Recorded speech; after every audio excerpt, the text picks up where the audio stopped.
Good afternoon and welcome to the Newsroom Pub. I'm Mary Ann Lazarski, president of the Milwaukee Press Club. It is great to see a packed house for Senator Johnson. So thank you all for being here, and I hope everybody's able to get a seat or a place to stand. But again, thank you for enduring the rain and being here. So again, I'm happy to be here with Senator Johnson.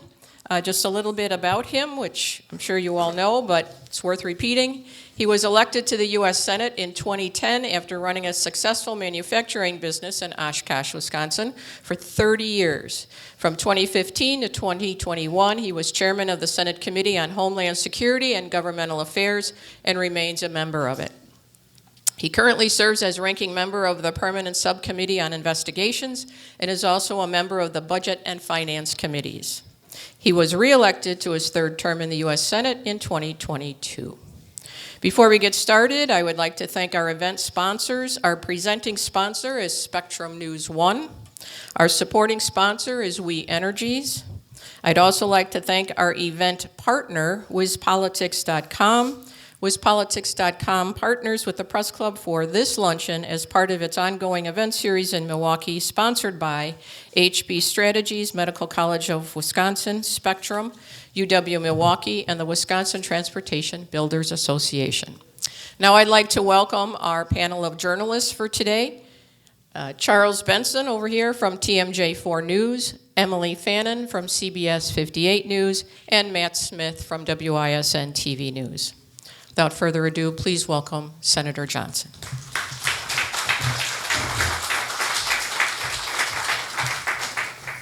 Well, thank you, Mary Ann. Thank you, the Milwaukee Press Club, and thank all of you for coming. I'll keep my opening remarks as short as a U.S. Senator can keep opening remarks. But just a quick little history lesson. I did the same thing over at Medical College earlier this morning.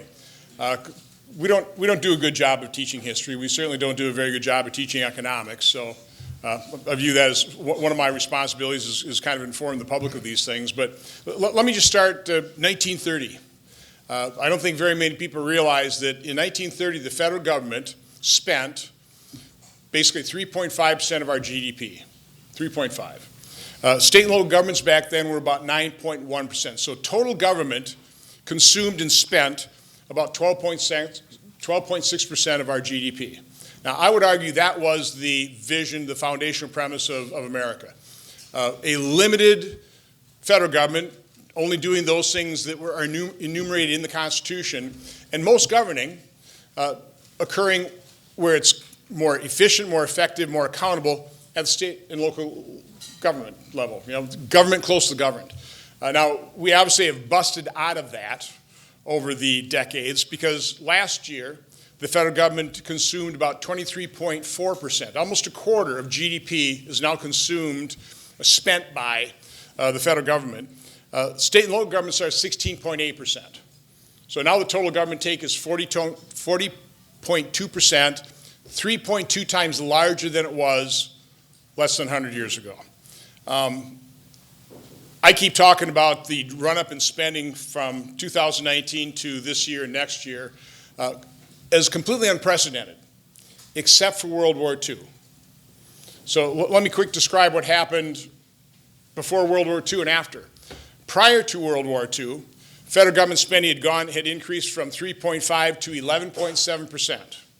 So almost a threefold increase. That was the New Deal, Franklin Delano Roosevelt. Again, I would argue a lot of those programs were outside the constitutionally enumerated powers. During the war effort, so that was in 1941, we spent 11.7% of GDP. During the war, that ramped up to 41% by 1945. But back then, we had responsible leaders. We had the greatest generation that literally saved, civilization.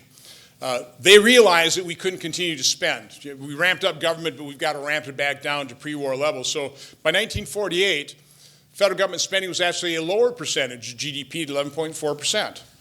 So it's entirely possible to do this. I've been arguing that we need to return to a reasonable pre-pandemic level spending. Again, we went from $4.4 trillion in 2019 to over $7 trillion this year, projected about $7.3 trillion next year.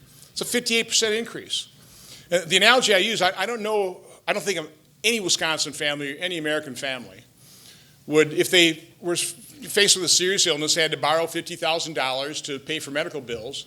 If that family member got well, they wouldn't keep borrowing $50,000 and keep spending at that level, but that's exactly what the federal government has done. It's completely unprecedented. We went on a massive bipartisan spending spree in 2020, incurred a $3.1 trillion a year deficit. President Trump lost re-election.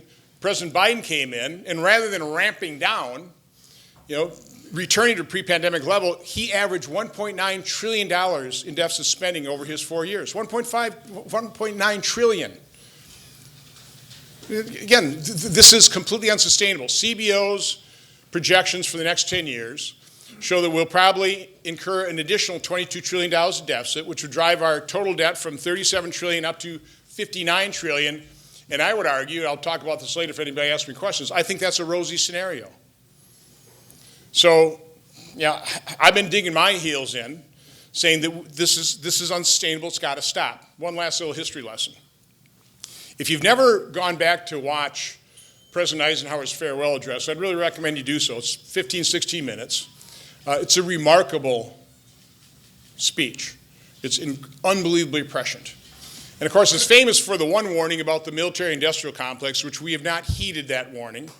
I think that military-industrial complex has led us into all kinds of foreign entanglements where we didn't accomplish the objectives. Americans were killed. We've sacrificed all untold trillions of dollars worth of treasure. A lot of the enemy forces were killed as well, and we didn't accomplish the objectives. So we didn't heed the warning of Eisenhower on the military-industrial complex, but he also warned us about three other things.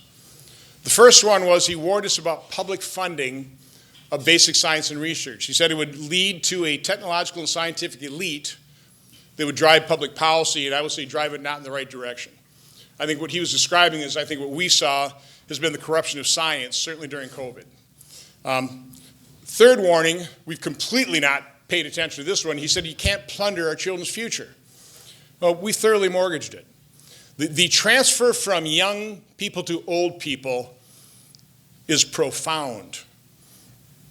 And us oldsters better own up to that fact that we can't continue to mortgage our children's future. It is wrong. It is immoral. It has to stop. It's one of the reasons I'm digging my heels in. The fourth warning, he spent the least amount of time on it, but might have been the most prescient and the most profound. He said we can't allow global society to descend into a state of dreadful fear and hate. And if you think about it, what drives all these wars? Well, it's, you create some boogeyman overseas and you create fear. Pandemic, that was all about scaremongering and creating fear to bring the American public to heal, to be able to impose vaccine mandates and make people wear masks and keep them in their homes. Again, the loss of freedom, we kind of forget about it because people just want to forget about it and move on.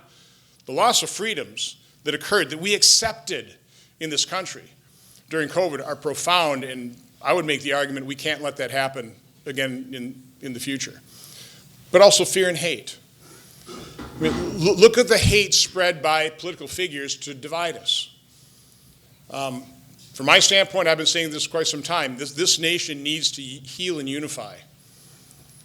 This can't go on, this amount of division.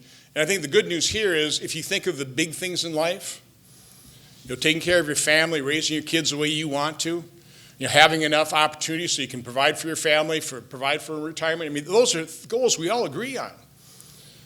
So why are we so horribly divided? The answer is because people are purposely dividing us. My solution is don't let them.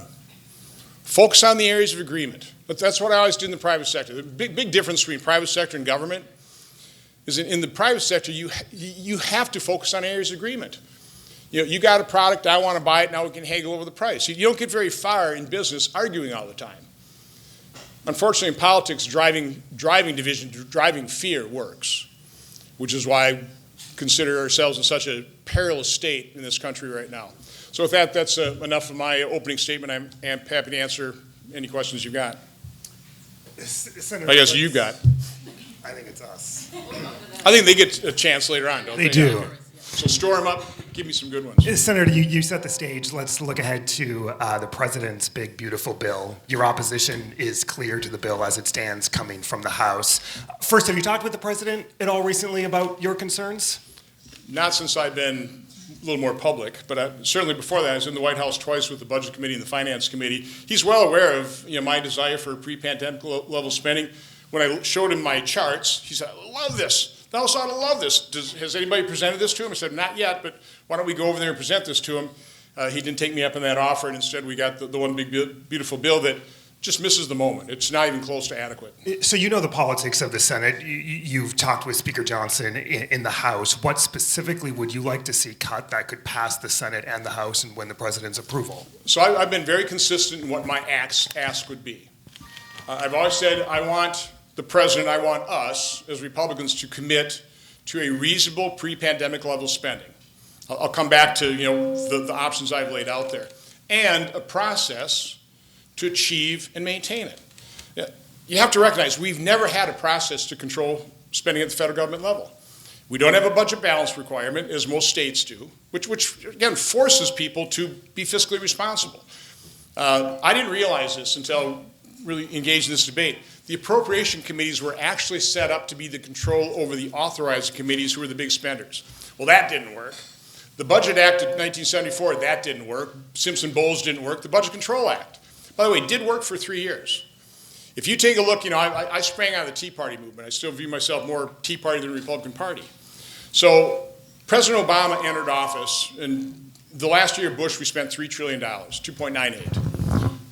Obama immediately shot that up to 3.5. He had his infrastructure bill and incurred a $1.4 trillion deficit. First time we ever incurred a deficit over $1.4 trillion. Next couple of years, 1.3, 1.3, then 1.1. But in between that, we had the Tea Party election, and they lost the midterms. That's when I got elected.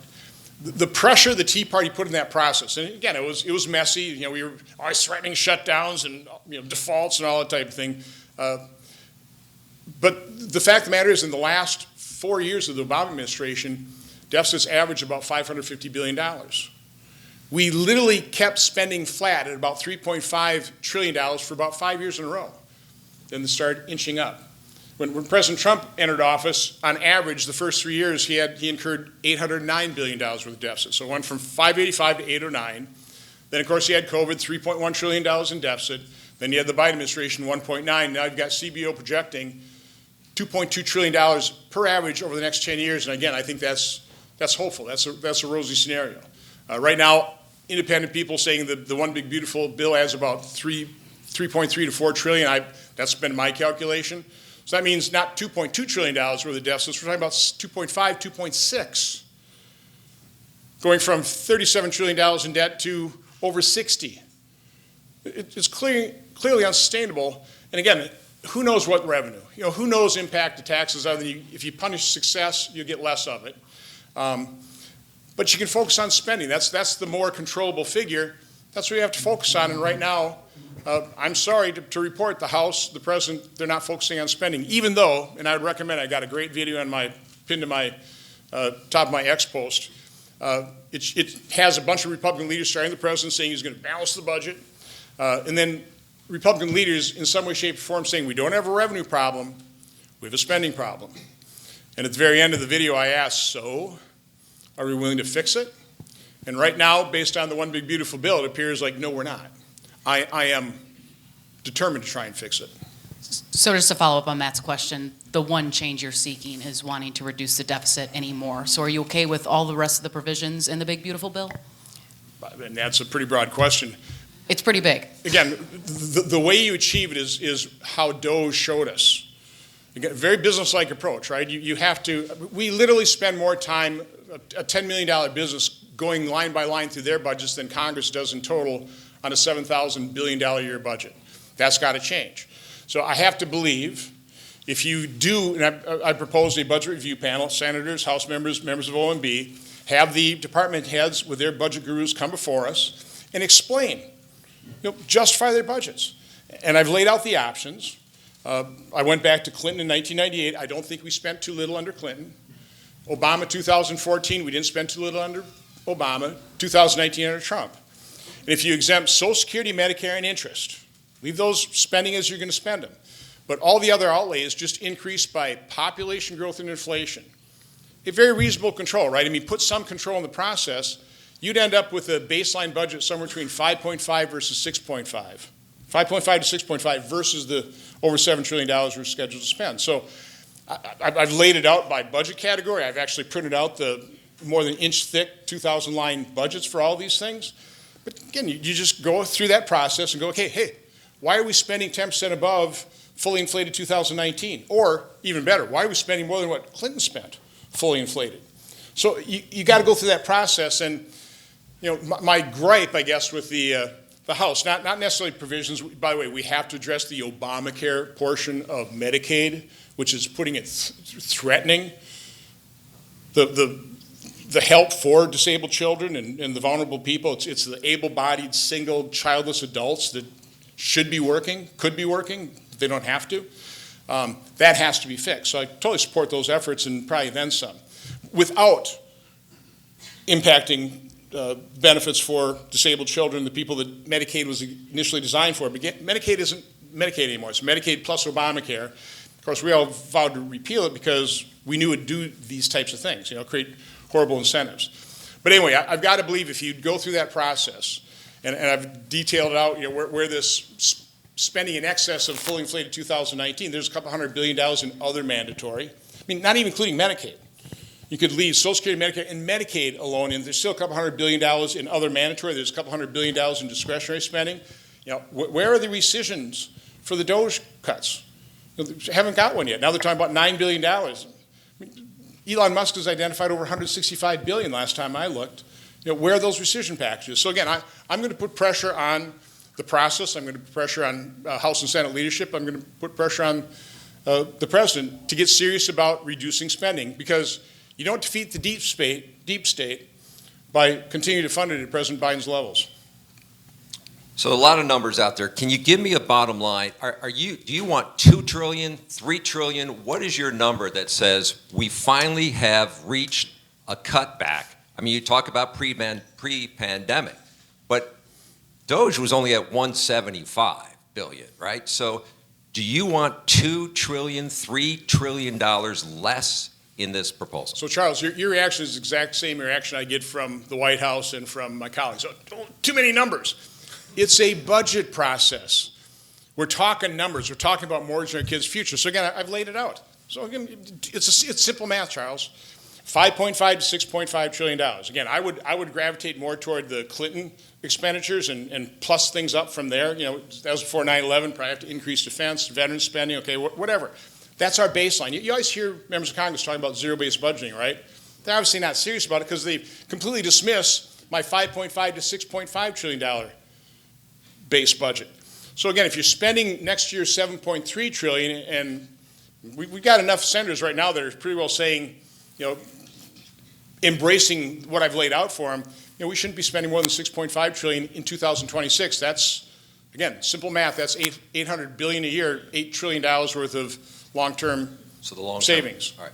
So, but again, I don't talk about cuts. I talk about returning to reasonable pre-pandemic levels of baseline using total expenditures, the exact same expenditures that Clinton, Obama, and Trump laid out. That's not cutting. That's just returning to a reasonable spending level. do you think it's what I call the 3 R's, Ron, Rand, and Rick, senators, who are 3 opposed to this current big, beautiful bill?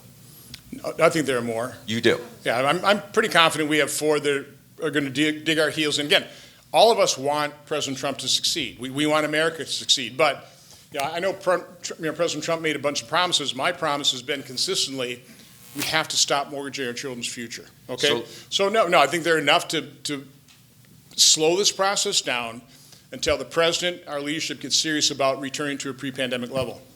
So Medicaid, talk about going back to pre-pandemic, or people are saying cuts, or it's being gutted, that millions of people. Well, sure, that's the language of big spenders, no doubt about it. So let me describe Medicaid, okay? It's not Medicaid anymore. It's Medicaid plus Obamacare. Medicaid, traditional Medicaid, the ones we all support, nobody's going to cut that.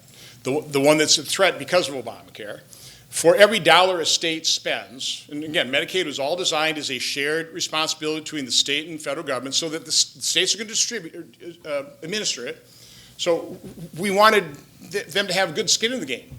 So they wouldn't sign up ineligible recipients, so that they would try and control costs. So for traditional Medicaid, for every dollar the state spends on it, the federal government kicks in $1.33. For Medicaid expansion for Obamacare, which again is not covering disabled children, it's covering single, able-bodied, working age, childless adults, okay? For every dollar the state spends on Medicaid expansion, the federal government kicks in $9. So that has allowed states to game the system, to suck down all kinds of additional dollar revenue. And here's the best analogy of things like provider taxes and provider fees. Best analogy I can come up with. Let's say I come up to this gentleman right here and say, hey, listen, we've got this knucklehead over here. He's called Uncle Sam. He calls himself Uncle Sam. And if I can entice you to give me $20, okay, I'm going to tell Uncle Sam, this guy just gave me $20, so you said you'd give me 18. And then Uncle Sam gives me 18, I give you $20 back. That is exactly what states are doing. It's not medical fees, it's not medical costs, it's state taxes, state fees that they use to game the system and literally steal money from federal taxpayers. That's what's happening, that's what needs to be fixed. Are you willing to allow the Trump tax cuts to expire to stand your ground and make your point? So I've been very upfront, quite some time. I thought we should have a three-step process. Not one big, beautiful bill, because I knew it was complex, and I feared that they wouldn't take spending reductions seriously. So my approach always would have been provide the border funding, and we have to dramatically sharpen our pencil on that. I proved that in a hearing with the DH Secretary Noem. Defense, border security, defense spending. In the Senate first bill, we would have seen $850 billion of real spending reductions, because I insisted with Lindsey Graham that we're going to pay for that spending as it's spent, $85.5 billion a year times 10 is $850. So that's more than half of what the House is supposedly delivering. Would have done that. I would have banked those savings. That would have been the first step. Second step, I would have just extended current tax law. I don't want an automatic tax increase. I want to bring certainty to the economy. So I would have done that just on its own. Then we'd have to start grappling with the big, beautiful bill. But now that we didn't do it that way, time has shrunk, so now it's got to be a two-step process. Border, defense, bank what's, use the good work of the House. See if we can add to it for real spending reductions, extend current tax law, and we're going to have to bump the debt ceiling. I only want to do it probably to get us through next year, and even that will be a shocking amount. We're going to have to increase the debt ceiling about $2.5 trillion just to get through to about March of 2026. Now, that ought to shock everybody, but the reason I want to do that is I want to keep pressure on the system or process so that we can come back, force a process to achieve it and maintain it, a line-by-line examination, forensic audit of all this federal spending. And again, I've got to believe $7,000 billion worth of spending, if you eliminate a lot of it, nobody would even know except for the grifters who are sucking down the waste and pork. So again, but you got to do the work. We're not doing the work. We're exempting most spending, taking a look at a couple programs, afraid of the political blowback, the lies, being told about Medicaid, for example. Oh, can't touch that. And that's why we're $37 trillion in debt. So are Republicans going to pull the Trump tax cuts out of this bill? If I were in charge, I would leave those to put pressure on coming back and doing a second reconciliation. Is that going to happen? We can do 3 bills each budget reconciliation. You can do one on revenue, you can do one on spending, you can do one to increase the debt ceiling. So right now we're working with the fiscal year 2025 budget reconciliation process. We already have the fiscal year 2026 available to us. So this one I would do under fiscal year 2025, do the things I said, but I would leave the promises that Trump made in terms of his taxes, which, by the way, most of those provisions, listen, I appreciate the fact they're directed toward working men and women in this country, but none of them are really particularly pro-growth. They're just going to reduce revenue. There are other provisions of the tax cuts are already, the Tax Cut and Jobs Act that already expired. I personally leave those out as added inducement. But then you've got that debt ceiling hanging over your head to make sure people come back and really focus on pre-pandemic level spending. Do you have the support of Republican leaders at your conference to do what you just outlined? Well, I've always had, Leader Thune who wanted a two-step process. Again, I want to speak where for, we are today. I don't want to speak for other senators, but yeah. I mean, I think most of us wanted a multi-step process. That was what the House wanted because it's hard to pass, and I love Speaker Johnson. I sympathize with his challenge. But I sympathize even more with our kids and grandkids whose future is being mortgaged. I want to bring up Elon Musk, who recently said he's going to be cutting back on political spending. Of course, many people are aware here his major influence in the recent state Supreme Court race this past April, spending over $100 million in the race. Want to just ask, do you think him scaling back how much he's going to invest in future elections could impact Republicans in the midterms? Well, first of all, I was so supportive of what President Trump and Elon Musk were doing in terms of Doge. Not only did it identify just grotesque levels of waste and abuse that should be eliminated, but maybe even more importantly, it exposed how clueless, how oblivious members of Congress are to the waste, fraud, and abuse. We all talk about it, but specifically, we just gloss over it, which is why this process is set up. 75% of the federal budget's on mandatories, on automatic pilot. We never look at it. Now, I've told the story before, but after the COVID spending spree, now dysfunction, you weren't passing appropriation bills, so you had to do an omnibus, minibus. And so we're in the midst of that debate. This is about 3 years ago. And all of a sudden, McConnell is negotiating something where Republican senators, contrary to our own resolutions in our Senate conference, we're going to start taking down earmarks, which is the gateway drug to all the spending. So I stood up in a room about this size with about this many people, and I asked my Republican colleagues, hey, anybody know how much we spent last year? And it was just that silent. Nobody could answer the question. I went out to the Washington Press Corps, the people who are supposed to be watching this. Anybody know how much we spent last year? And somebody said, well, it's over $1 trillion. No, that's just discretionary spending. That's 25% of the budget. I mean, total spending. Nobody knew. The answer was $6.3 trillion. So the fact that anybody knows that is because I'm forcing them to know it. The only reason anybody knows that average deficits in this big, beautiful bill are going to be probably more than $2.2 trillion per year is I'm forcing those numbers on them. I know it's numbers. I mean, it's almost like garlic to a vampire. It's like, don't want numbers. But again, as I said, it's a budget process. You have to look at numbers. You have to look at reality. You have to look at the past. You have to look at how we got here. And you have to figure out some way to get us out of this mess. So let's go back to Elon Musk, because he says you've undermined it, not you, but the whole spending bill undermines what he's... I agree with him. 100%? I agree. No, I mean, listen, I think he's probably pretty discouraged. He's found, last time I checked his website, it might be higher, $165 billion. Again, I think it was harder to find as he was doing this. They're mainly looking at discretionary programs. Again, they were taking a different approach. They were looking at contracts, that type of thing. I want to go line by line, but it has to be disheartening. You show all this. We're not codifying it. I mean, it's one thing. Again, it's valuable just to expose it and expose how oblivious we are. But in the end, you have to codify it. If it's discretionary spending, that can be through rescission packages. Where's the rescission package? Now, because he made those comments, all of a sudden the White House saying, "Oh, we're going to send one up." Fine, but why is it only $9 billion when they've identified 165? What's going on here? Again, this will take presidential leadership. I mean, he led by setting up Doge, but now he's got to get behind actually rescinding and codifying those reductions. The president or Elon? The president. Okay. So again, I sympathize with Elon being pretty discouraged here. I mean, but do you think his star has faded?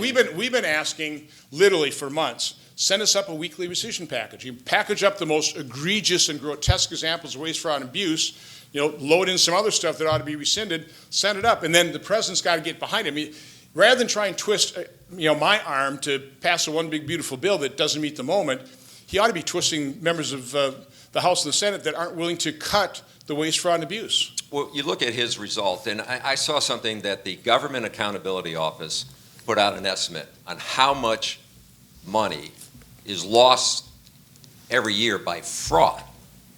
$500 billion.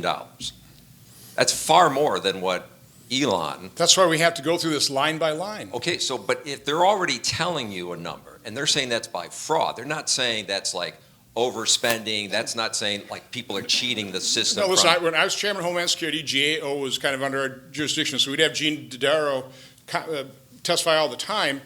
Problem is, Congress just ignores. I mean, they've got something like 50,000 GAO reports that are just basically ignored. Because we don't have a process to control spending. You think there is fraud to that level, and if you were It wouldn't reducing surprise me at all. that fraud, you wouldn't be in the situation where you would have to worry about other cuts. Charles, you're making my case for me. Listen, again, I lay out all that. My colleagues, they start rolling their eyes when I start talking, but I'm relentless. So I've been sending chart after chart after chart, laying this stuff out, letting them know. Again, here are the pre-pandemic options. Here's how I got to this point. Here specifically. I mean, I've literally got a 17-page, which I, by the way, handed to Elon Musk in one of our first meetings with him. 17 pages by function number, by appropriation head, title, showing exactly where projected spending exceeded 2019, fully inflated for population. So again, I've done all the work. What I can't do, because I don't have access to information, is the over 2,000 line items. What is all that being spent on? And so again, we need, I'd like to take the Doge people, bring them over to this effort. I would like to hire a couple hundred, at least, forensic auditors to get in there. And then again, I want to establish this budget review panel, senators, House members, OMB, organize the process as you would in a business. And you set it up. I would literally put for every spending category, okay, here's what Clinton was in 98. That's what he spent, fully inflated. That's the $5.5 trillion baseline. Obama, 2014, that's the 6.2. And then Trump, 2019. Then I would literally have the managers why are we spending more than Clinton? Why are we spending more than Obama? Why are we spending more than Trump? And as I said, I think if you went through that process, there would literally be hundreds of billions of dollars. You said $500 billion by GAO. If you eliminate it, nobody would notice. Nobody would be harmed other than the grifters who are sucking down the waste, fraud, and abuse. To put a bow, just to put a bow on, it's kind of hard bill. to argue with, isn't it? To put a bow on the bill, I mean, are you prepared essentially for President Trump to come after you and blow you up for attempting to take down his legislative agenda? There's no amount of pressure that President Trump can apply to me that exceeds the pressure I feel, the promises I made to stop mortgaging our kids' future. So my loyalty is to the future of this country. My loyalty is our kids and grandkids whose future is being diminished because of what we've done to them. Already it's been diminished. I mean, all of our lives have been diminished because of 40-year high inflation. So I just did, I think Tucker's, he interviewed me on Monday, and he asked me, what does a debt crisis look like? So I segregated it in two parts. There's a chronic debt crisis, which we've been living through for decades, and then there's the acute debt crisis. The chronic one is the devaluation of the currency. So you go back to Clinton in 1998, and a dollar you held in 1998 is worth 51 cents. Does that shock anybody? It should. A dollar you held when I ran for election in 2010 is worth 68 cents. A dollar you held under Obama in 2014 is worth 74 cents. A dollar you held just in 2019 is only worth 80 cents. And of course, it devalued pretty quickly, which people really noticed it, versus the constant drip of devaluation that's been occurring over decades. So that's the chronic debt crisis. An acute one is what I hope we don't ever feel, but this is what I'm trying to avoid. That's where you have bond markets fail. We have a failure of the auction. And we're already seeing that global creditors are buying gold. They're not buying U.S. bonds. And so it's pushing up the interest rate they're having to pay. CBOs, one of the reasons they say it's a rosy scenario, they're assuming in this latest projection that our interest costs will be 3.3%. I think the 50-year average that we paid last 50 years, the average we paid on federal government debt's over 5%. So if you can increase that from 3.3 to 4.3, tack on a few more $1 trillion onto that $22 trillion deficit. Again, I know these numbers. I'm an accountant. I'm trying to get my colleagues to notice this as well. I'm trying to get the president to understand this and acknowledge it as well. But no, I'm not looking forward to it. I support President Trump. I want him to succeed. I want America to succeed. But we won't succeed if we hit a debt crisis. And that's what I fear. And again, the markets are screaming at us right now. Interest rates are inching up. As much as President Trump is going to cajole the Federal Reserve to keep interest rates low, he doesn't control long-term bond rates. That's controlled by how many people are willing to assume and buy that debt, buy those bonds, and at what price. I mean, they say, yeah, well, I'll loan you money, but not at that interest rate. You've got to compensate me for the increasing risk because you're going insolvent. Last week, Senator, you requested 28 former Biden cabinet members to come voluntarily testify before your subcommittee on Homeland Security. You said to talk about, quote, their knowledge of President Biden's cognitive health in decline. Are you prepared to subpoena these members if they don't voluntarily come? I hope it doesn't come to that, but yeah. Listen, this is serious business. We passed the 25th Amendment for a reason. And it's even more important now, where the president has the nuclear codes. There is no more powerful human being on earth, politically, than the president of the United States. We can't afford to have one that is infirm, that's not mentally competent, that isn't capable of making the unbelievable decisions the president has to make. And so we passed the 25th Amendment to signal to the vice president and the cabinet, say, hey, if something's going on here, if it was widely reported that Woodrow Wilson, his wife, pretty well ran his administration after his stroke.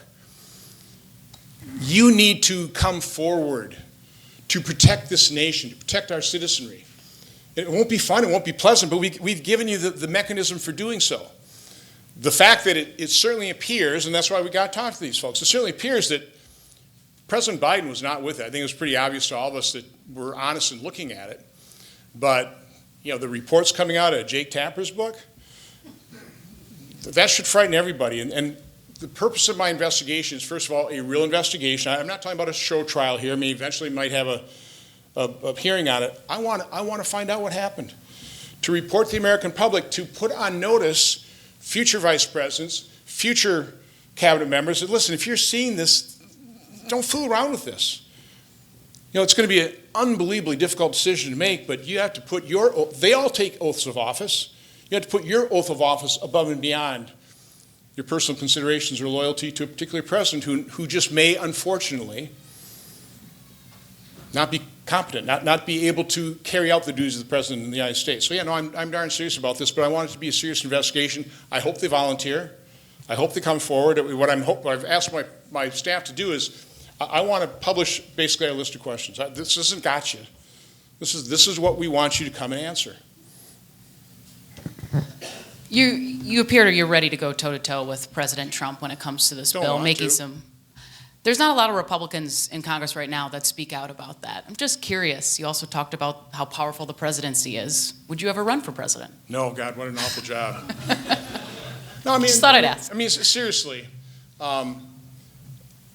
I would not want to have to make the decisions the President of the United States have to make. I'm just being honest. I mean, war and peace, sending the finest among us into battle, what those are. Again, that's why I don't care who the President is. I respect that responsibility. I truly do. But I wouldn't want it.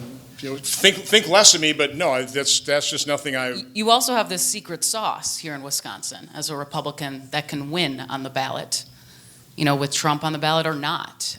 Republicans are struggling when Trump is not on the ballot. What do you think is the problem? And what do you think is your winning formula that seems to work here in the battleground state? Turnout of our voters. I think what's always amazed me is, and I don't look at percentages, I look at total number of votes.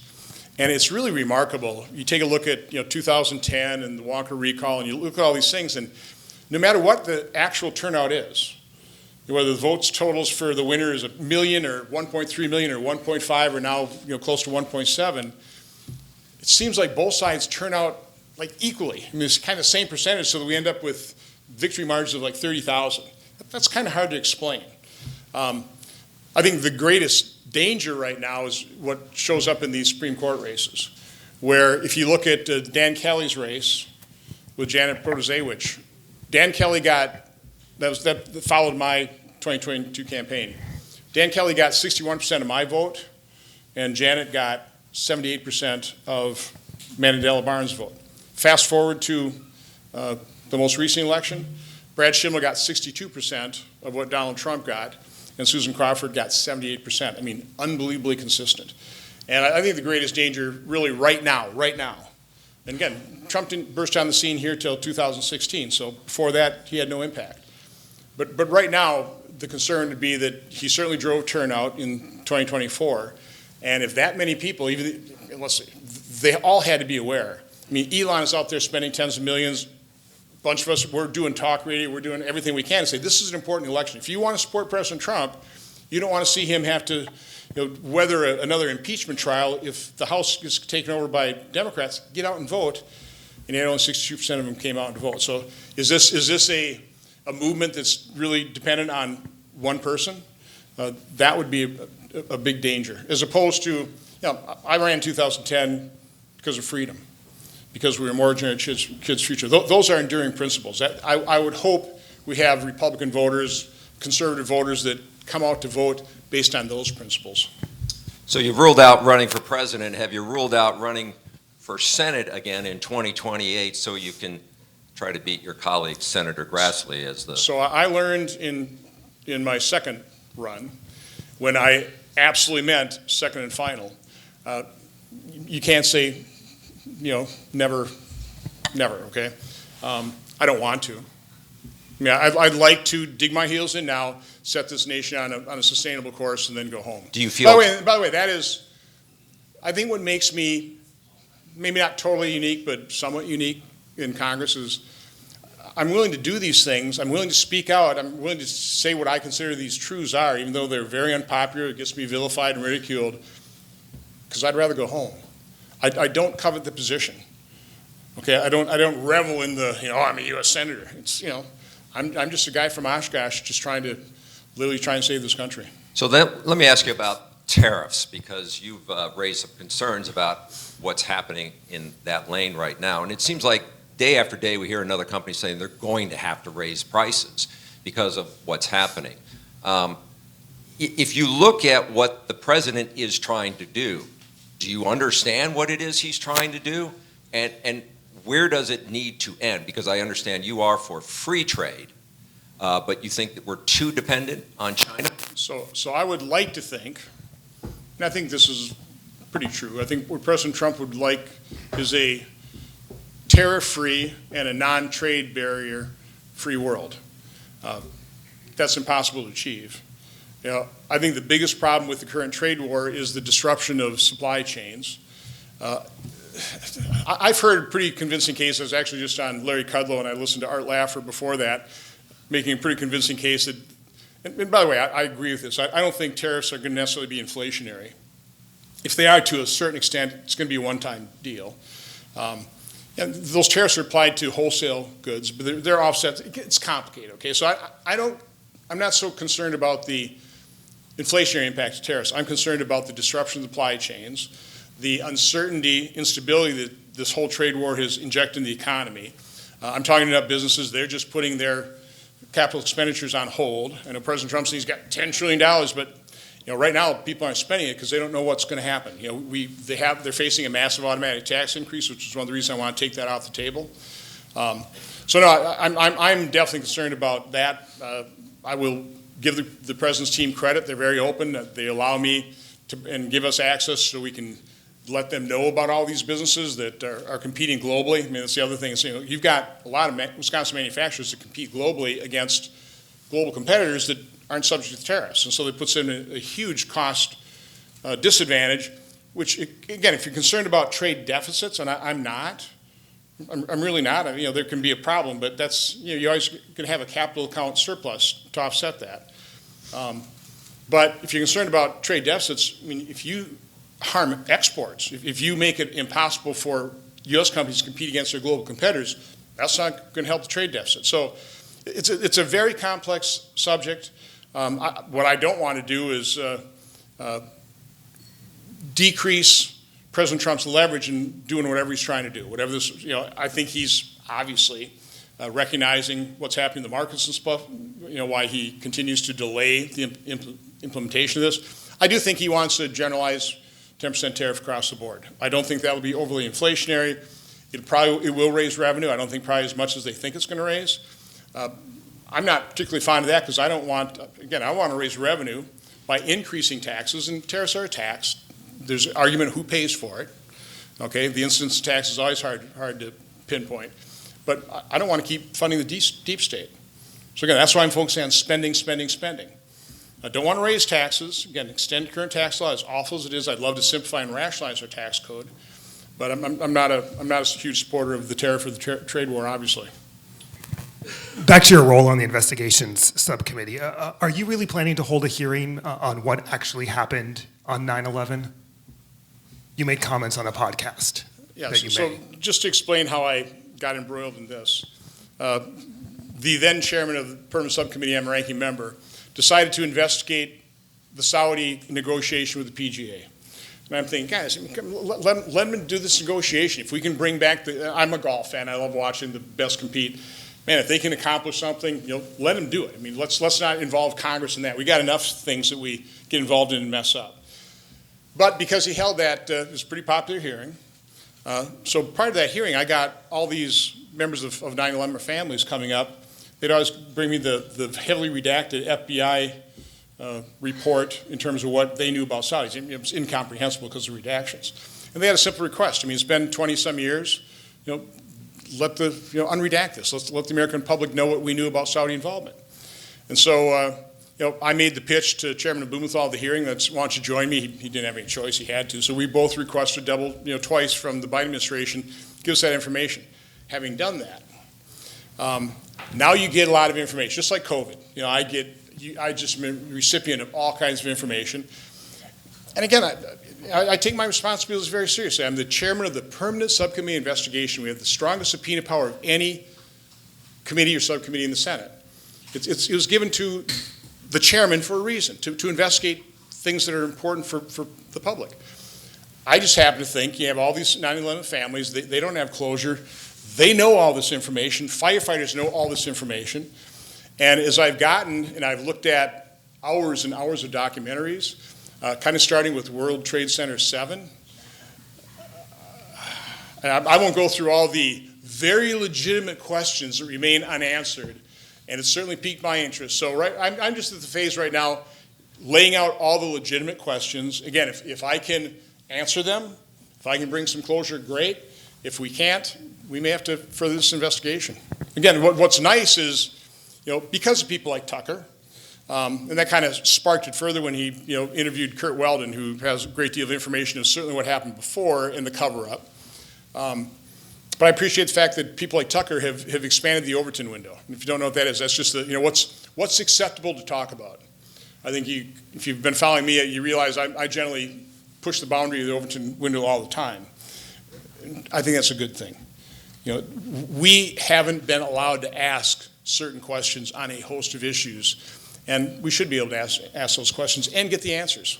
You just brought up COVID-19 vaccines. There was some big news yesterday with HHS Secretary Robert F. Kennedy Jr. no longer recommending the vaccine for healthy children and pregnant women. Do you think he needs to take a step further with that recommendation? First of all, it never should have been recommended or approved for children who had a virtually zero chance of a serious complication from COVID. And we knew that very early on. It never should have been recommended. What my hearing did and my report showed is that the FDA was well aware of the risk of myocarditis, in particularly young people, particularly young men, end of February.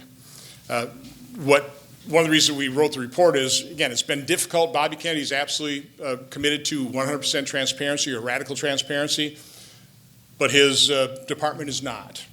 So it's still like pulling teeth getting information, but we got enough information to show conclusively internally, even after months of being warned by Israeli public officials about a large number of myocarditis cases in young people. As they're debating this internally, whether they should do a health alert network, somebody asked a question, well, so do we have a safety signal? That's an important thing, a safety signal. That's something that triggers certain things.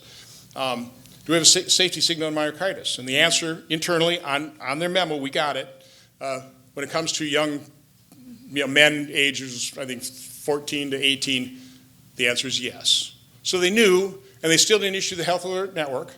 They issued what they call clinical considerations. And even in that, they didn't warn doctors how serious myocarditis could be. And let's face it, unless you're a cardiologist, you may not understand that, particularly when you've got federal health officials saying, oh, this is mild and rare. I mean, no, it's not particularly rare with these COVID injections, and it's not particularly mild, okay? So they should have warned doctors, clinicians, that if you have a case of myocarditis, first of all, ask whether or not this followed an injection, a COVID injection, and secondly, advise that patient, do not participate in strenuous sports for like 3 months.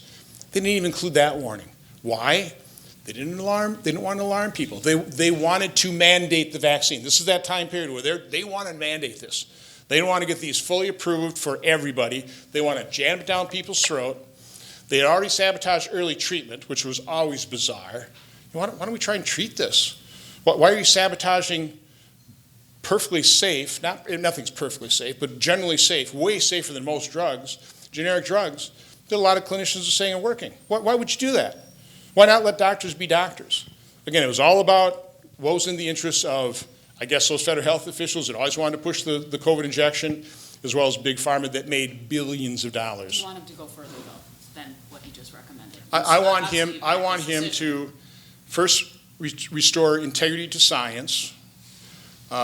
I don't want him getting out ahead of where the science that is going to be pretty much irrefutable allows him to go, because I know people are just waiting to pounce on him. So I understand, trust me, I understand the people that have been battling in this medical freedom movement that have been totally opposed to the injections, want to take him down. They're disappointed that he didn't take him down. But I completely respect and understand why he's got to take it step by step. I appreciate what he did. At least we're not going to subject our children to them anymore. This will be the last question from us, and then get your questions ready out there. You have called the war, Russia's war in Ukraine, a bloody stalemate, a proxy war between the West and Russia. Lately, President Trump has been saying, I don't know what the hell happened to Putin. He has gone absolutely crazy. Do you think the president is learning what many people have already understood about Putin, that he cannot be trusted? He is a dictator. And has that changed your opinion about where the United States should position itself in helping Ukraine through this? Well, my guess is the president pretty well knew what Putin was, a war criminal, somebody who started a war that shouldn't have been started. But I think he also came to the position that that war could have been prevented. And I remember being briefed in the SCIF this during COVID, so we're all in a big room apart from each other. And I met afterwards with then my ranking member. I was chairman of the European subcommittee. I've gone to Ukraine a number of times. I was the only member of Congress who went to Zelensky's inauguration. I went back a couple months later when Zelensky told myself and Chris Murphy, I got to do a peace deal with Putin. I can't dislodge him from Crimea. I can't dislodge him from Eastern Ukraine. It won't be popular, but I've got to do that. So I've got that perspective. So I told Mike Lee and Chris Murphy were there. I said, we could prevent this war. This is when they were talking about the buildup, that type of thing. So do two things. We could just declare that we're not going to allow Ukraine into NATO. And if we had to, we could probably put a tripwire group of NATO soldiers in there. Because the Biden administration did not visibly, publicly arm Ukraine to deter Russia. They did nothing. They let this war happen. It never should happen. So I think that's exactly the position of Trump. I share his position. We got to end this war. I knew his end it in 24 hours was overly optimistic. It's kind of his, tendency. I think, again, I appreciate the fact he went the extra mile. It's like, just what can we do? And I think he's coming to the realization that those steps, did not work on Putin. And again, I don't think this is like, oh, now I know what Putin's like. No, I think he just, again, Trump's a negotiator. Kept saying, don't trust him. Yeah, Trump's a negotiator. I remember in 2016 when, as a candidate, I'm on the same ballot with him, and I heard him say, when it comes to foreign policy, we're way too predictable. And at the time, I thought, man, that's the wrong answer. But I was wrong. I mean, there are moments when you need to be unpredictable. And I think Trump has actually played that unpredictability card pretty effectively. And a lot of people won't give him credit for that, but I think he really has.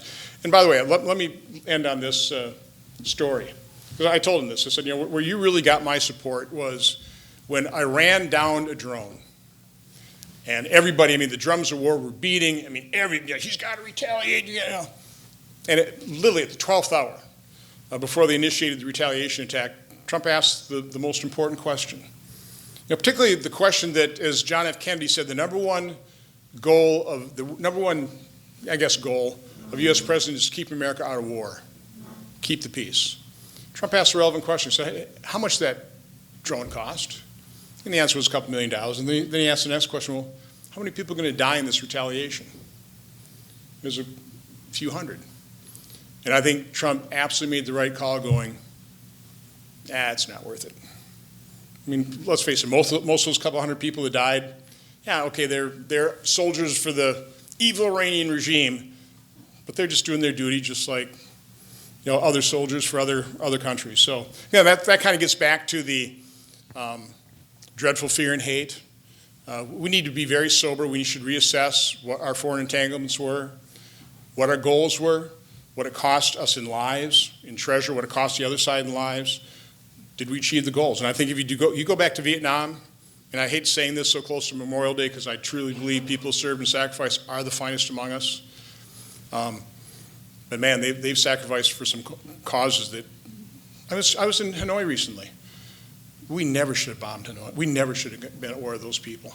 Even now, like 97% of Vietnamese love America, even after what happened in the Vietnam War, because they're industrious, they're entrepreneurial, they value what we value, which is freedom and peace. I want our country to be valuing peace again.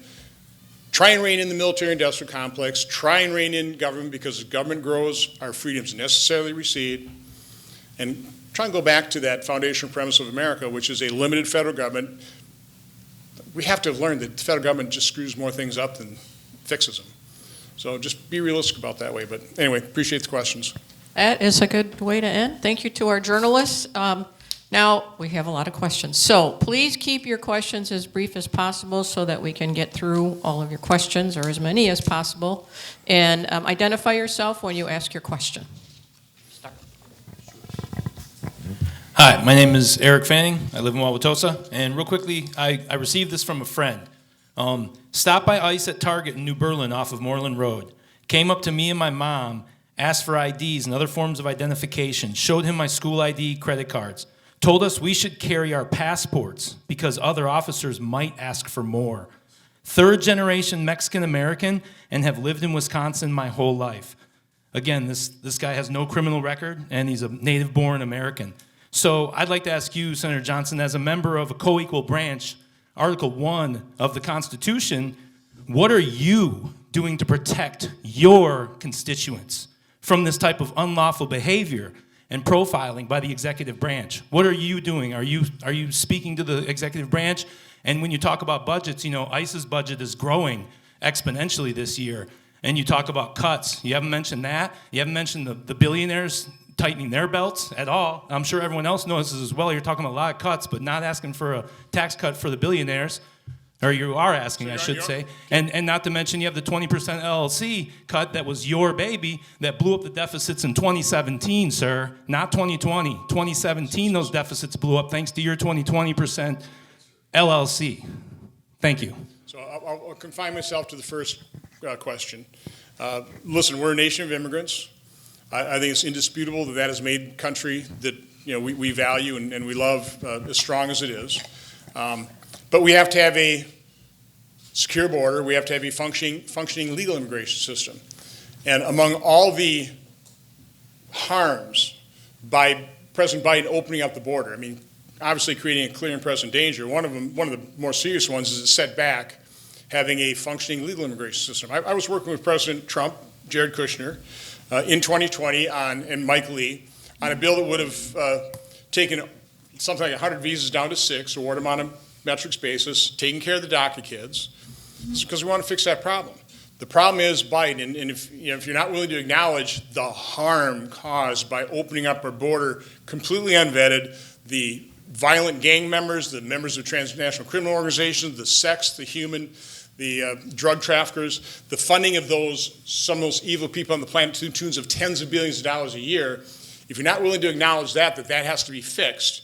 Again, they didn't go through due process to get in here, other than the Biden administration gave them due process, like process them in less than an hour and just let them in. we got to fix that problem first.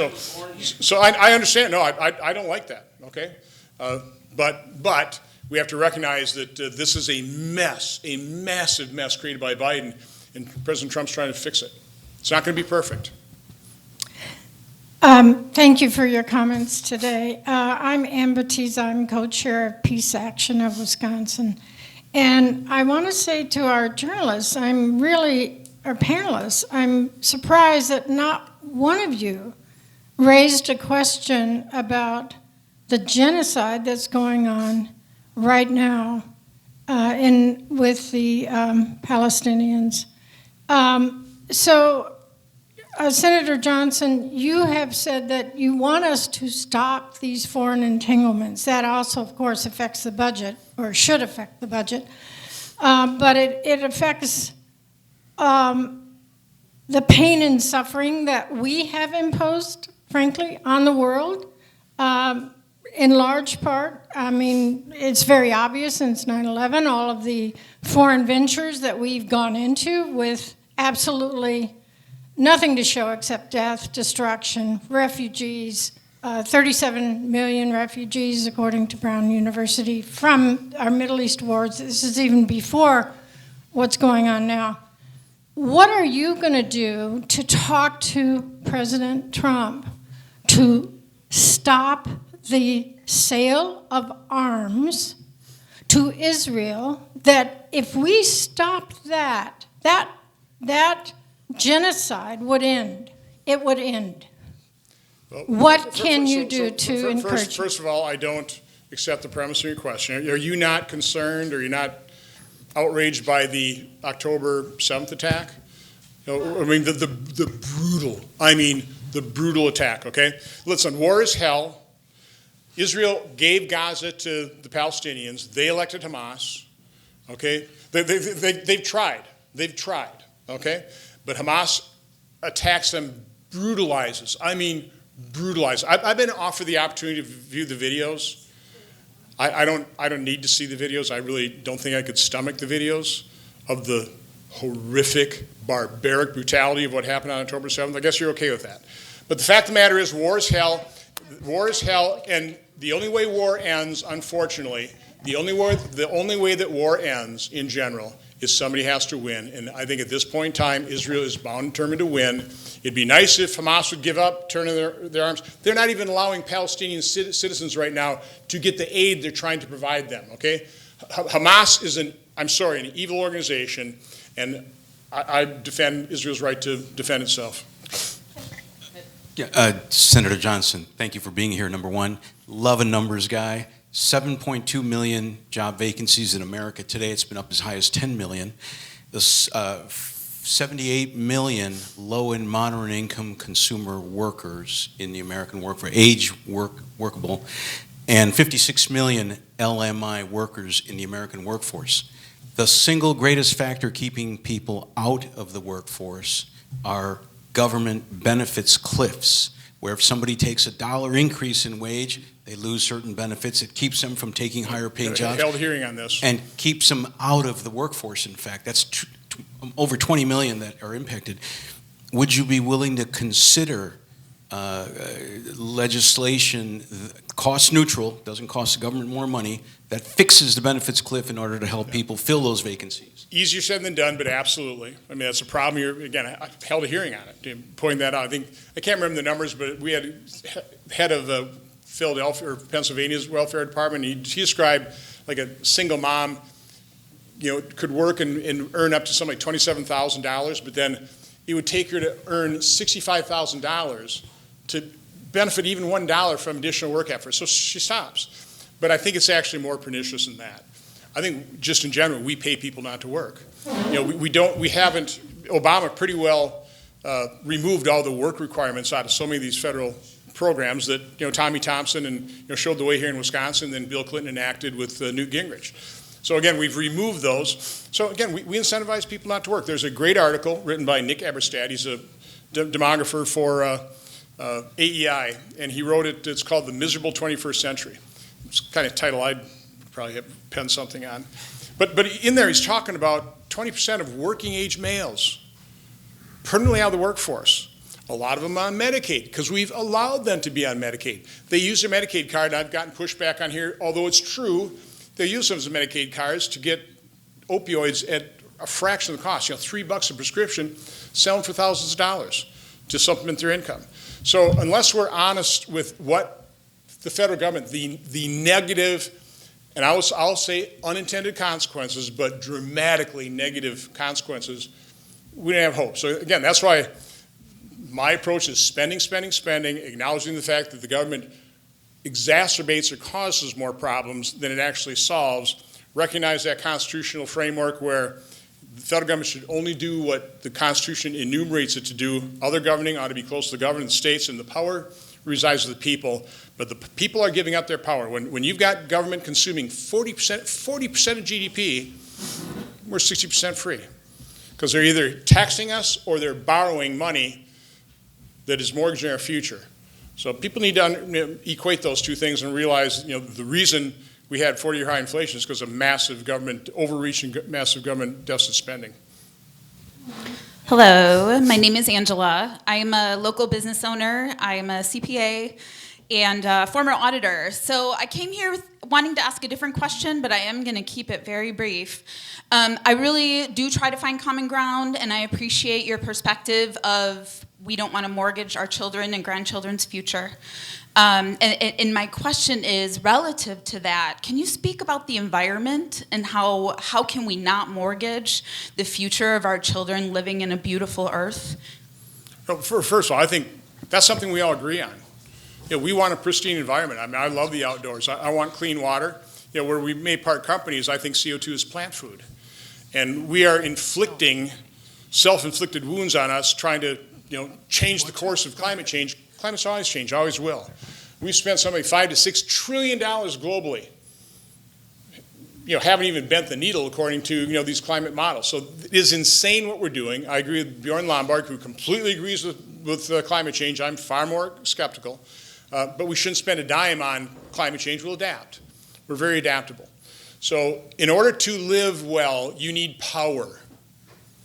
And you need abundant and as cheap a power as possible. We are driving the cost of energy up, making ourselves vulnerable. Again, I'm connected to people who really watch this stuff. They just had a brownout, I can't remember where, because all these jurisdictions now, because of this insanity of climate change, they've switched to renewables, which aren't reliable. They may be renewable, but they're not reliable. They don't have the backup. And now, before it's even in the hot season, we're experiencing brownouts or power outages. So this will come back to bite us. It's biting Germany.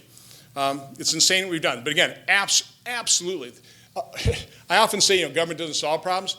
In one case, there may be more, but one that's, I think, very notable is EPA. That was set up to reduce the pollutants, I think 5 or 6 different pollutants.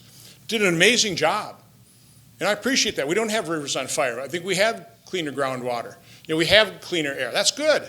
Now, what EPA should have done is pretty well closed up shop and monitored other things rather than become an entity of itself, lobbying to control CO2, which, again, I will point out is plant food. And I have published or made note of the fact that there's a group of individuals led by 2 Nobel laureate physicists who say we do not have a climate crisis, signed by some like 1,800 different scientists and business leaders. So, again, if it's climate change you're talking about, we're just at cross purposes. I completely disagree.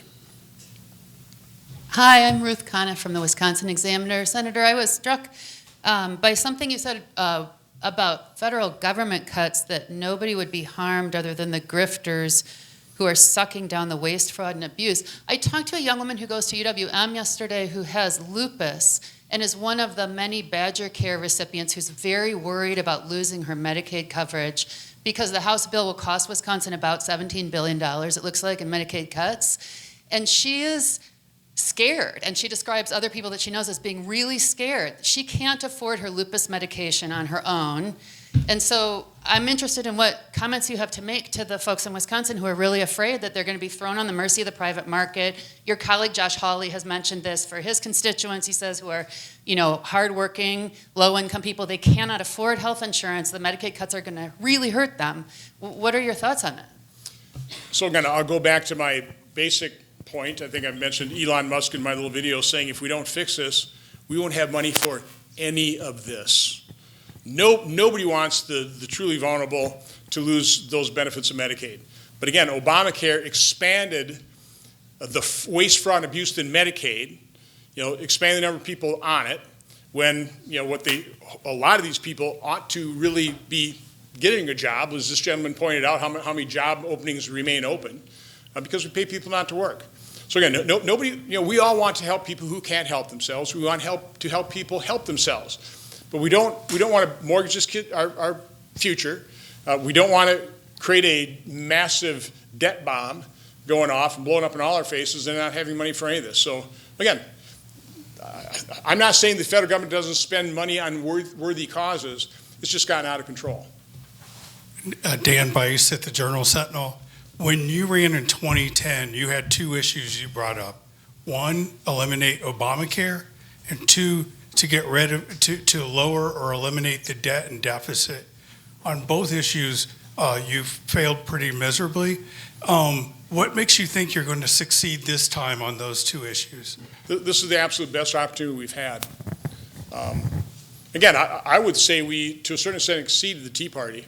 I don't know, they pointed out here at Wisconsin Medical College, but because the Tea Party, Obama had spent deficit of 1.4, 1.3, and 1.3. Tea Party got into power, we started having all these budget fights, that type of thing. And all of a sudden, Obama's down to deficits of around $500 billion. And spending just flattened out. I mean, it's really amazing. For about 5 or 6 years, just stayed at 3.5 trillion. Now, it jumped from 3 to 3.5 trillion, then stayed level. But that was kind of a success. I mean, you can not acknowledge it. We actually, because of the Budget Control Act, we reduced discretionary spending for 3 years in a row. Okay, now I would have gone further. I would have done cut, cap, and balance. I was supportive of that, but leadership pulled that. So again, you only have so much power as a U.S. Senator. Right now I'm in a position where the ball's in our court. I'm pointing out what I think is the obvious, but it hasn't been pointed out, like the numbers, that this is going to add to the deficit. And I'm pointing out that the number one goal of this Republican reconciliation ought to be to not increase the deficit. Our goal last time around this thing was we've got to free the economy. We need to incentivize economic growth. And I thought we did a pretty good job of that, quite honestly. Imperfectly, again, that's not the bill I would have passed. I would have tried to simplify and rationalize the tax code more then, but you only have so much sway. By the way, I'm the guy in 2017 when the House passed what Trump promised was a 20% tax rate for C-Corps, only 5% of American businesses. I'm the guy that screamed, dug my heels and said, I'm not voting for this until you make sure that every American businesses, all the mom and pop shops, all the small businesses, all the pass-through entities, all get a tax cut. And again, I got the snarly phone calls in the middle of the night from the Oval Office. I got all the vilification from Wisconsin Talk Radio, generally my supporters and friends. But again, I thought this was more important. You said you had limited power, but you just told us you were a guy from Oshkosh who was trying to save the nation. Are you discouraged at all with how little you've been able to accomplish on these two things? Yeah, I think you're being unkind, but that's fine. That's kind of your profile. No, listen, I'm actually pretty proud of some of the stuff I've done. Right to Try, that has saved people's lives. I passed a bill that saved people's lives. I think, quite honestly, my advocacy for early treatment saved people's lives. I think the fact that I dug my heels in an imperfect bill, but made sure that 95% of American businesses also got a tax cut so they can compete with the big guys, I'm pretty proud of that. And if I can, in any way, shape, or form, make sure that this one big, beautiful bill doesn't add the deficit, but starts spending, driving the spending curve down, I'll be reasonably proud of that. But no, it's enormously frustrating. I mean, I wish we would have come in, galloping in town and our debt, stopped at 14 trillion and didn't go any further. But that's not been the process. Not my fault. It's because vast majority of Americans, the vast majority of members of Congress, the vast majority of presidents just keep whistling by the graveyard. There's not a whole lot of pressure to reduce spending because, as you're hearing, everybody loves their federal spending. That's not really spending. That's an investment. This is vital. And they're not looking at the big picture. They're not looking at the loss of freedom. They're not looking at how ineffective the federal government is. They're not looking how a third-party payer system has removed the benefits of a free market system. That's, just quick, two areas of our economy that were habitually dissatisfied with: education and health care. They share one thing in common. They're by and large monopolies or oligopolies.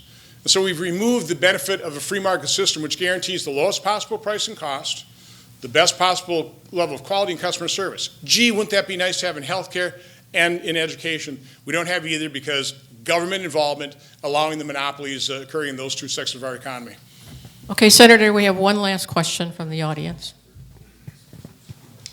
Hello, my name's Ann Ritchie. I live in Milwaukee. I'm a member of First Unitarian Church.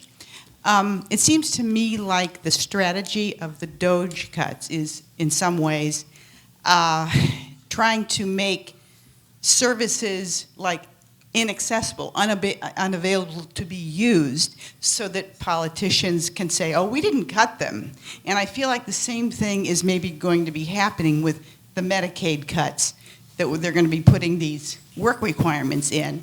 Now, actually, 92% of childless adults receiving Medicaid actually do work. And when this was tried in Arkansas, it didn't increase people working, and it actually just took 18,000 people off the rolls because of things like a lot of people who didn't have access to the internet. They couldn't figure out how to use the system. They didn't have computer skills. So there were a lot of those kinds of things that were interfering with people who were actually working, being able to get their benefits. So it looks to me, I mean, I heard that at least 2,000 childless adults may lose their benefits in Wisconsin. What do you plan to do to help these people who are not going to have medical insurance, are going to end up with a lot of medical debt? So first of all, I don't necessarily agree with whatever stats you were talking about there. I think work requirements have worked time and time again with different programs. There's some realities you're kind of missing on. Do you think it's fair that the federal government reimburses a single, a state for a single adult more than, dramatically more than they do for a disabled child? Do you think it's fair that now Medicaid, in many cases, because they're gaming the system, because that 9-to-1 match, Medicaid is often paying more than Medicare for medical procedures. So again, the problem with what Obamacare did, which is now Medicaid expansion, it has completely distorted the incentives for the states to control things so it doesn't get out of control. And when you're out of control spending, you threaten the benefits for the very people you want to protect that I want to protect as well. So again, you can deny what Obamacare has done to a Medicaid system, to our healthcare system in general, but I would argue it hasn't been good. Okay? But thank you all for coming. Appreciate the questions. Yes, thank you very much, and thank you to our journalists again.